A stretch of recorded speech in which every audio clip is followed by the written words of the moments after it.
दोस्तों, कॉकरोच जनता पार्टी को बैन करने के लिए सुप्रीम कोर्ट में एक याचिका दायर की गई है। जी हाँ, मैं हूं तेज बहादुर कुंज और आप देख रहे हैं बीडीपी खबर यानी भारतीय दुआ प्रहरी चैनल। दोस्तों, माननीय सुप्रीम कोर्ट में इस कॉकरोच जनता पार्टी की लोकप्रियता पर उठते सवाल एवं संदिग्धता को लेकर के जो सवाल उठ रहा था उससे संबंधित एक याचिका एक वकील के द्वारा सुप्रीम कोर्ट में दायर की गई थी, जिसकी सुनवाई आज यानी 25 मई 2026 को होनी है, जिसमें से उन्होंने कई बड़ी अहम मांगों को सुप्रीम कोर्ट के समक्ष रख दिए हुए, जिसमें से उसकी पहली मांग है कि इस कॉकरोच जनता पार्टी की जांच सीबीआई के द्वारा हो या अन्य विशिष्ट जांच एजेंसियों के द्वारा होनी चाहिए था। साथ ही साथ कोई भी टिप्पणियां जो अदालत की हैं उसको कमर्शलाइजेशन नहीं करना चाहिए, उस पर रोक होनी चाहिए था। साथ ही साथ उन्होंने कहा है कि फेक जो एडवोकेट हैं उनकी भी जांच होनी चाहिए। दोस्तों,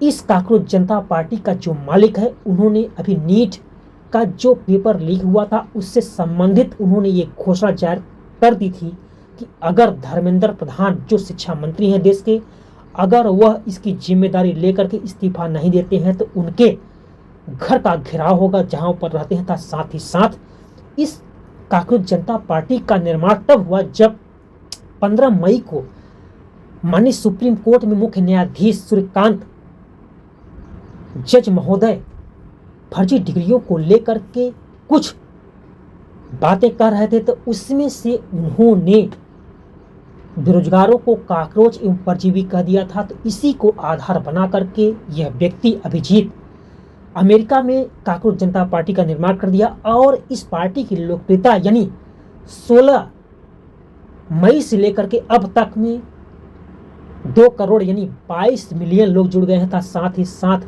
10 लाख लोग सदस्यता प्राप्त करने के लिए साइन अप भी कर दिए हैं।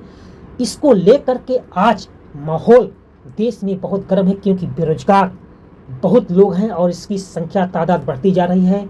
अब बेरोजगारों में बहुत ज़्यादा आक्रोश निरंतर बढ़ता जा रहा था। साथ ही साथ माननीय सुप्रीम कोर्ट के मुख्य न्यायाधीश महोदय की बात से आहत हुए और लोग इससे जुड़ते जा रहे हैं। साथ ही साथ अब कई अहम बातों को जन्म दे रहा है। इसको लेकर के तमाम बातें जो की गई थी उसी को स्पष्ट करना चाहते थे और इसी प्रकार से आप बीडीपी खबर देखते रहिए। हम आपको ऐसी हर खबर लाते रहेंगे। बहुत बहुत शुक्रिया। जय हिंद, जय भारत।